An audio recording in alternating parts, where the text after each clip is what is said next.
Good morning everyone, আমি প্রিয়াঙ্কা। আমার চ্যানেলের ছোট্ট একটা পরিবারের আরও একটি নতুন ব্লগে আপনাদের সকলকে জানাই স্বাগত। আশা করি আপনারা সকলে ভালো আছেন, সুস্থ আছেন। আমরাও ভালো আছি, তবে মনটা বিশেষ ভালো নেই সেটা বলছি। তবে মন খারাপ থাকলেও ছেলেমেয়ের আবদারে মারা যে কত কী করতে পারে সেটা আমি এই দুদিনে বুঝতে পেরেছি। তো গত মঙ্গলবার দিন আমরা সকালবেলায় বেরিয়ে পড়লাম হাওড়া স্টেশনের উদ্দেশ্যে। মেয়েদের পরীক্ষা শেষ, অনেক দিন কোথাও যাওয়া হয় না, কিন্তু এখন বোনের শরীরটা খারাপ, আমাদের বাপের বাড়িটা নিয়েও একটু প্রবলেম হচ্ছে, সেই কারণেই মনটা খারাপ। কিন্তু তারপরেও মেয়েদের মুখের দিকে তাকিয়ে ভেবেছিলাম যাব না, কিন্তু ওরা এমনই কান্নাকাটি করলো, তাই দুদিন ছুটি নিয়েছিল আপনাদের দাদাভাই। আমরা চলে যাচ্ছি বোলপুর। আর কালকের আমি ওই জন্যই কোনো ভিডিও আপলোড করতে পারিনি, একটা খালি শর্টসে আপনাদেরকে জানিয়েছি, আপনারা দেখলেন। তো আমাদের সিট নাম্বার ছিল, রিজার্ভেশন করা হয়েছিল রাধিকাপুর এক্সপ্রেসে। তো ওটা সকাল 8:55 হাওড়া থেকে ছেড়েছে। আমাদের সিট নাম্বার ছিল 90, 91, 92, 93। তো 90টা জানলার সাথে উইন্ডো অন্যদিকে পড়েছে দেখে আমি ওখানে একাই বসে গেলাম। আর এই পাশে আপনাদের দাদাভাই দুই মেয়েকে নিয়ে বসেছে, আপনারা দেখতে পেলেন। তো ট্রেনে করে কোথাও দূর পাল্লার ট্রেনে আর কি, কোথাও লং জার্নিতে গেলে জানলার সিটে আমরা ছোট বড় নির্বিশেষে সবাই কিন্তু ভালোবাসি। আর বোলপুরে আমি আমার জীবনে ফার্স্ট টাইম বোলপুর আসলাম, বোলপুর শান্তিনিকেতন। এর আগে কোনো দিনও আসিনি। এখন বাজে সকাল 10:30 মতন, কিন্তু দূরের কুয়াশাটা লক্ষ্য করেছেন? এইদিকে কোনো রোদই ওঠেনি, একদম হালকা একটা রোদের আভা, আর চারিদিকে কুয়াশা ভর্তি। আর এদিকে মাঠের পর মাঠ ধান তোলা হয়ে গেছে দেখতে পাচ্ছি, আর সামনের জলে পদ্মফুল চাষ হচ্ছিল। তো যাই হোক, ট্রেনে করে যাচ্ছি, ওরা ওইদিকে বসেছে, আমি এই পাশে বসেছি। আবার এই ট্রেনটা শুধুমাত্র বর্ধমান দাঁড়িয়েছে, ফার্স্ট স্টপেজ হাওড়া থেকে বর্ধমান, আর সেকেন্ড স্টপেজ বোলপুর। তবে আমার মায়ের ভীষণ বোলপুর আসার ইচ্ছা ছিল, মায়েদেরকে ছাড়াই ফার্স্ট টাইম এসেছি। তবে আপনাদের মানে হট করে ঠিক হলো এটা, ওই কারণেই চলে আসতে বাধ্য হলাম। তবে টিকিট ক্যান্সেলও করতে গেছিলো আপনাদের দাদাভাই, কিন্তু টিকিটটা বাড়িতে রেখে গেছিলো দেখে টিকিটটা আর ক্যান্সেল করা হয়নি। ওই যে বললাম, মনটা একটু খারাপ ছিল। তো যাই হোক, বোলপুরে নামলাম, নেমে এখন আমরা হোটেলের উদ্দেশ্যে যাচ্ছি। হোটেল বলতে আমরা তো কলকাতা থেকে কিছু বুকিং করে আসিনি, তাই একটু লোকদেরকে জিজ্ঞাসা করেই আমরা স্টেশন থেকে এখন বাইরের দিকে এগোচ্ছি। তারপরে টোটো ধরবো, সেই টোটোওয়ালাটাই আমাদের হোটেল ঠিক করে দেবে। আমরা তো এখানে কিছুই চিনি না, কোনো দিনও আসিনি, ফার্স্ট টাইম আসা। তবে এবারে এসে বেশ ভালোই অভিজ্ঞতা হয়ে গেল। পরের বার পাশের বাড়ির জেঠিও বলে রেখেছিল আমাকে যে রাখি, আমি কোনো দিনও বোলপুর যাইনি, সঞ্জীবকে বলো ছুটি নিতে। জেঠিও বলছিল তোমার মারা গেলে একসাথে সবাই মিলে যাব। এর পরের বার মারা জেঠিরা আমরা একসাথেই আসবো। তো আমরা এখন টোটোতে উঠে গেছি। আমাদের ওখানে কলকাতার সাইডে টোটোতে উঠলেই 10 টাকা, এখানে আবার টোটোতে উঠলেই 20 টাকা, যেখানে যেরকম নিয়ম। তো এই রাস্তা দিয়ে আসছি, আর টোটোতে তো ঝাঁকুনি আমরা সবাই জানি, সেই জন্য ভিডিওটা খুব ভালো মতন তোলা হয়নি। তবু যেটুকু পেরেছি আপনাদের সঙ্গে শেয়ার করব দেখে। তবে এখানে বুধবার দিন সমস্ত কিছু বন্ধ থাকে। সোনাঝুরি হাট আমরা সবাই জানি, সোনাঝুরি হাটটা সত্যিই খুব সুন্দর জায়গা। তো অনেকটা ঘুরে ফিরে, তবে এখানে না হোটেলের দাম কিন্তু ভীষণ এক্সপেন্সিভ। আপনাদের 1500-র নিচে কোনো হোটেল শুক্র শনি রবি নেই। যা শুরু স্টার্টিং 1600-1700 থেকে। আর যেহেতু আমরা উইকডেতে এসেছি, সেই কারণে আমরা এই হোটেলটা পেয়েছি 800 টাকায় পার ডে। তো হোটেলটা বেশ বড়, ডবল বেড আছে। আর আমাদের 4 জনে, অবশ্য এখানে হোটেলে জানেন 4 জনের কোনো এন্ট্রি নেই, সব হোটেলেই দেখছি 3 জন করে, 4 জন হলেই এক্সট্রা চার্জ দিয়ে এন্ট্রি করতে হয়। তো একটা ব্যালকনি ছিল, ব্যালকনিটাতে বেশ সুন্দর রোদ আসছিল। ঘরে এসি থেকে, টিভি থেকে, ড্রেসিং টেবিল, আলমারি, বাথরুমে গিজার থেকে সবই কিছু ছিল হোটেলটার। যাই হোক, রাস্তার পাশেই একদম, বেশ ভালো ছিল। তো আমরা এসে একটুখানি বসে ফ্রেশ, আমরা তো বাড়ির থেকে স্নান করেই এসেছিলাম। তো দেখুন, আমার ছোটো মেয়ে শুয়ে পড়েছে, আমি একটু বসে পড়লাম, আর আমার বড় মেয়ে হোটেলটা ঘুরিয়ে দেখাচ্ছে। আর তারপরে আমরা দুপুরে খেতে চলে গেলাম। হোটেলের উল্টো দিকেই এই হোটেলগুলিও জানেন, এখানকার যে হোটেলগুলি সেগুলি রাস্তার ওপর ছিল দেখে সরকার থেকে সব ভেঙে দিয়েছে। ওরা আবার নতুন করে পেছন দিকটা করে বানাচ্ছে, তবে এখন আপাতত এরমভাবেই হোটেলটা রানিং রেখেছে। আমরা যে হোটেলটা খেয়েছি সেই হোটেলটার নাম ছিল মা দুর্গা হিন্দু ভাতের হোটেল। তো ভাত, ডাল, আলু সিদ্ধ, শিম আলু বড়ির তরকারি, ফুলকপির তরকারি আর ডিম ভাজা, চাটনি, পাঁপড়, এই ছিল থালি। আমরা ভেজ থালিটা প্রথম দিন নিয়েছিলাম, কেন এসে না মাছ টাছ খেতে ইচ্ছা করছিল না, আর বলেছিলাম একটা করে ডিমের অমলেট করে দিতে। এখানে খাবার দাবারও বেশ কিন্তু মানে কলকাতার মতন সস্তা সত্যি কোথাও খাবার নেই। এখানে ভেজ থালি 60 টাকা করে, প্লাস ডিমের অমলেট 15 টাকা করে, ডিম ভাত 70 টাকা, আর মাছ ভাত 90 টাকা। তো তারপরে যেহেতু বুধবার দিন এখানে সোনাঝুরির হাটও বন্ধ, তাই আমরা তাড়াতাড়ি খাওয়া দাওয়া সেরে যেই টোটোটা করে আমরা হোটেলে এসেছি তাকেই আমরা ঠিক করে নিলাম, সেই আমাদেরকে ঘুরিয়ে দেবে বলেছে। তো এই হাটে চলে এসেছি। হাট বলতে এখানে মোরামের রাস্তার ওপরে বেশ সুন্দর খোলা ছাদের নিচে আর ইউক্যালিপটাস আর শাল গাছে ভরা, তার মাঝখানে এই হাট। এখানে সমস্ত কিছু কাঁথা স্টিচ বাটিকেরই কাজ বেশি, কিন্তু দাম না ভীষণ দাম। সবই শাড়ির দোকান, কুর্তির দোকান, দু একটা বলছি, দু একটা ওই কানের দুল ঠানের দুলের দোকান, মাটির জিনিস, বেশিরভাগই এই শাড়ি, আর প্রচুর ব্যাগের দোকান। যেই ব্যাগগুলির দাম পছন্দ হচ্ছে এরকম হাটে এসেও এইসব ব্যাগগুলি বলছে 1400-1500 করে। তবে হ্যাঁ, পিওর লেদারের ব্যাগ যেগুলি পছন্দ হচ্ছে। এই মুহূর্তে আমরা সেরকম কিছুই কেনাকাটা করতে পারিনি। এই যে দেখতে পাচ্ছেন সব এই এরকম ফটো ফ্রেম, হ্যাঁ, ফটোর দোকান, আর এই হাট বলতে এই সব জিনিসই। ওই টুকিটাকি মেয়েরা কিছু কিনেছে, একটা রবীন্দ্রনাথের ছবি কিনেছে, আর সেরমভাবে কিছু আমরা এবারে কেনাকাটা করিনি। এবারে জাস্ট একটা দেখে অভিজ্ঞতা করে গেলাম।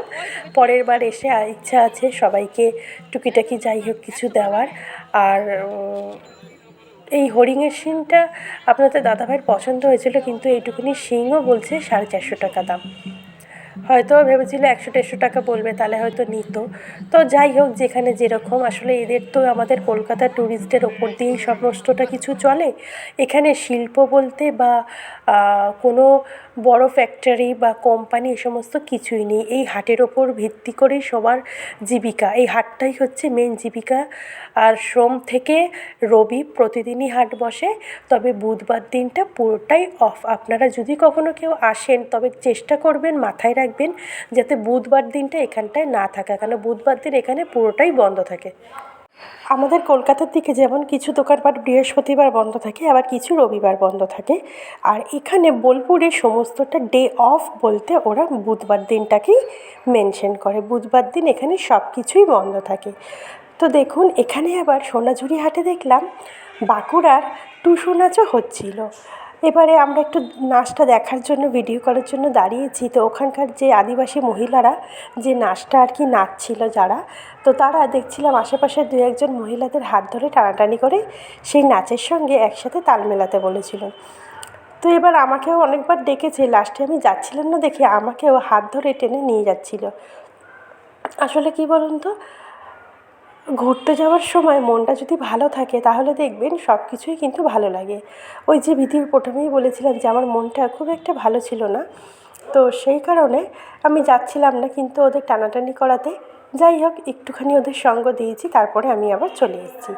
আর এইখানে মাটির জিনিস কিন্তু এগুলি না, জানেন, এগুলি সবটাই আমড়া, তারপরে ছোটো ছোটো গাছের ফল, কাঠি ভাঙা চামচ আর কি। আর যে জিনিসটার মধ্যে দাঁড়িয়ে আছে, প্রথমে ভেবেছিলাম যে ওটা হয়তো মাটির জিনিস, তারপর দেখলাম না, ওটা মাটির না, ওটা মেহগিনি গাছের ফলকে 4 ভাগ করে কেটে তার ওপরে আমরা হর্তুকির মতন আরেকটা ফল দিয়ে পাখি, বিভিন্ন ধরনের পশু টশু সব বানিয়েছি। তো এখানে হাট বলতে এই যে দেখতেই পাচ্ছেন এই রকম পুরো খোলা মেলা হাট। আর মোটামুটি যাই হোক, এই হাটের ওপরই লোকের মেন জীবিকাটা নির্ভরশীল। এরা হাট না থাকলে এখানে সেরকমভাবে কোনো কী বলবো উপার্জনই হতো না, এরম একটা ব্যাপার। তো দেখতেই পাচ্ছেন পুরো ইউক্যালিপটাস গাছে পরিপূর্ণ, আর মাঝে মাঝে কিছু শাল গাছও আছে। আর ওই খোলা আকাশের নিচে হাটটা, এরকম একটা ফটো আমার মেয়ে কিনেছে। আর ছোটো মেয়ে একটা টুপি কিনেছে। এই টুকিটাকি কিছুই কেনাকাটা হয়েছে, খুব যে এমন হাইফাই জিনিস কিনেছি তাই সেটা নয়। আসলে এইখানে না বাটিকের নিজস্ব কারখানা আছে। কারখানা বলতে বাটিকটা এখানে আমার কুঠির বলে একটা জায়গা আছে, সেখানে আমরা পরের দিনে গেছিলাম, সেই ভিডিওটাও আনবো আপনাদের সঙ্গে। সেইখানে বাটিক তৈরি হচ্ছে, হ্যান্ড প্রিন্ট বাটিক, যেটা মোমবাটিক। তো সেখানে না ভিডিও করা একদম বারণ। প্রথমে আমি ভিডিওটা নিয়ে অন করে যখন ভেতরে প্রবেশ করছি সেই সময় তো ওনারা পুরোটাই বারণ করে দিল যে এখানে কিন্তু ভিডিও করা পুরোপুরি নিষিদ্ধ। সেই কারণে আমাকে ভিডিওটা অফ করে রাখতে হলো। তবে সোনাঝুরিহাটে আমরা বেশ অনেকক্ষণই ঘোরামেলা করেছি।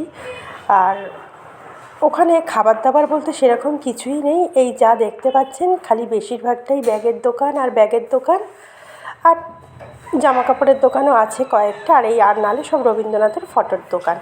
তো আমরা টুকিটাকি এটা ওটা জিনিস জিজ্ঞাসার দাম দর করলাম, কিন্তু আমাদের কলকাতার তুলনায় দাম দর এখানে অনেকটাই বেশি, বলতে গেলে ডবলেরও বেশি।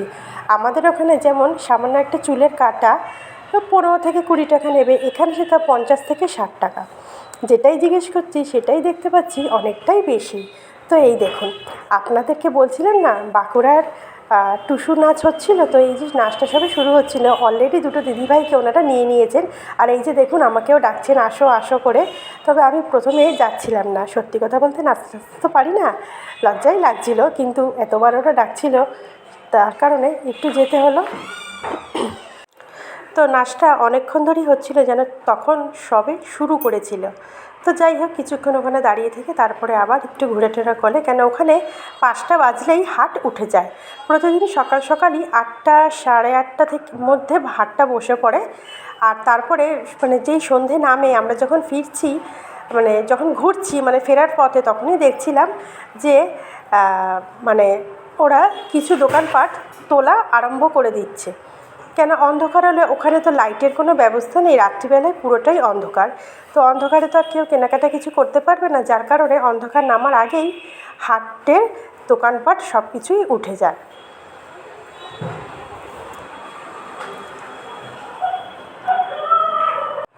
আমরা আজকে ফিরবো বাড়িতে, আমাদের আজকে দুপুরের ট্রেন।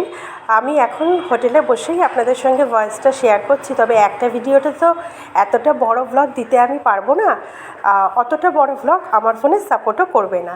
সেই কারণে 2 বা 3টে ভ্লগ আপনাদের সঙ্গে শেয়ার করব বোলপুরের। আশা করি আপনাদের ভালো লাগবে, পুরো ভ্লগগুলি দেখতে থাকুন।